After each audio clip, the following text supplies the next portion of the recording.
Moi, la rivière Nipisiguit, ça fait pas longtemps que je la fais, mais c'est une super de rivière.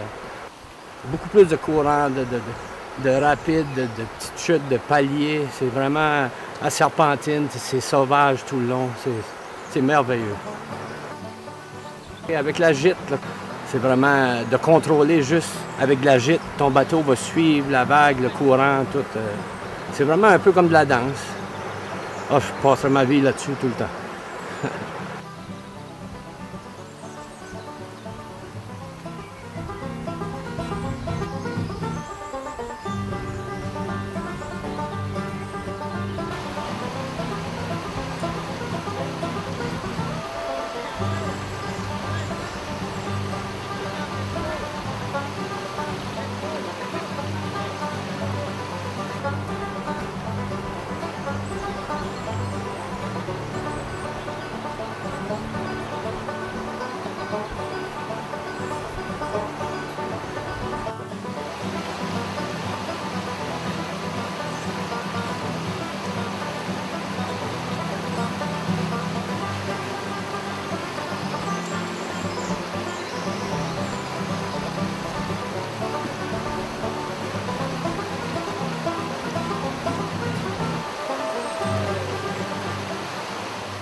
C'est une rivière qui est beaucoup rocheuse. Donc on voit qu'il y a un esprit plus sportif, là, ça interpelle les gens qui veulent manœuvrer, qui veulent vraiment approfondir leur technique, puis ça, là. Donc c'est une rivière qui offre tout à la fois aussi, là. Ça part des lacs, ça se rend jusqu'à la mer, on peut faire de l'eau calme. Après ça, faire quelque chose d'un peu plus sportif. Après ça, on tombe, on fait un petit peu de descente, des beaux endroits pour camper, pêcher, il y a tout.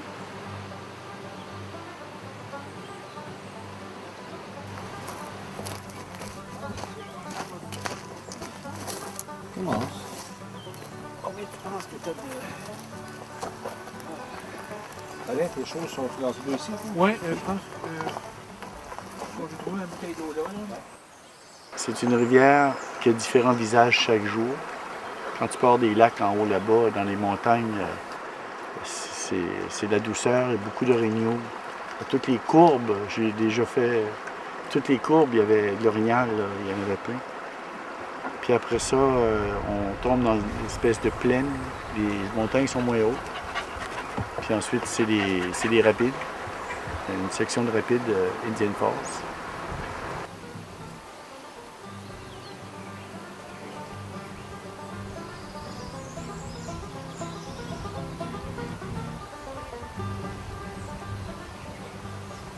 Si tu veux vraiment juste descendre, là, je dirais que tu peux le faire en 5 jours, 5-6 jours. Mais si tu veux profiter de la rivière, tu te donnes à peu près une dizaine de jours, 11 jours. À ce moment-là, tu as des journées de lavage où est-ce que tu fais ton pain, tu nettoies un petit peu tes affaires, tu relaxes. Il y a des journées de pluie aussi que tu prends en considération qu'il y a des journées de pluie. Je dirais une belle descente, c'est une dizaine de jours, c'est relax au bout.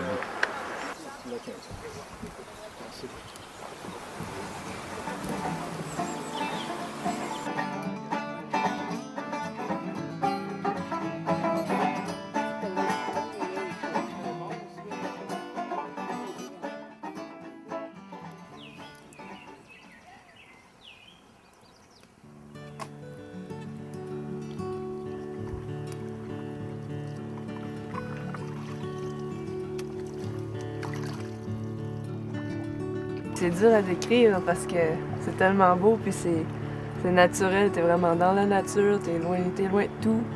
C'est une belle rivière pour apprendre surtout.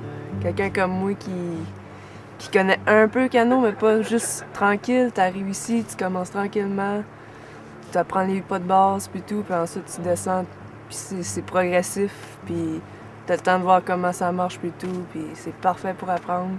Pas juste pour apprendre, pour enjoyer la nature comme je dis parce que t'es loin de tout puis c'est pas mal ça, je sais pas.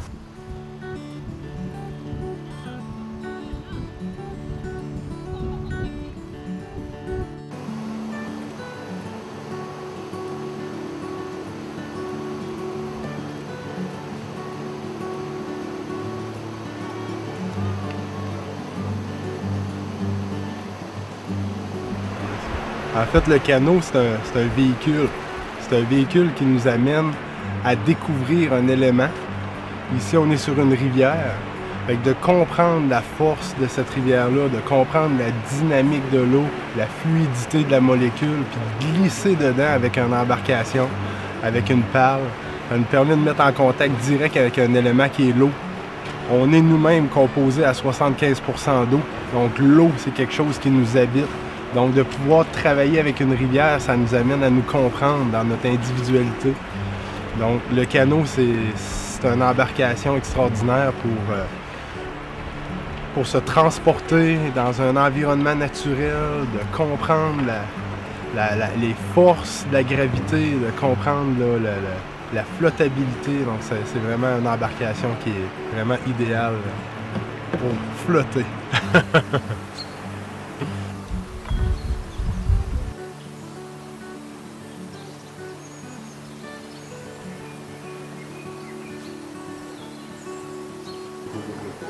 La Nipisiguit, c'est une très très belle rivière. On est chanceux d'avoir beaucoup de rivières comme on en a. On doit avoir plusieurs centaines de kilomètres de rivières. C'est impressionnant, moi je trouve, pas très loin de la civilisation, d'avoir quand même des régions, peut-être pas complètement sauvages, mais presque. Ça fait que non, c'est une très très belle rivière avec beaucoup de défis.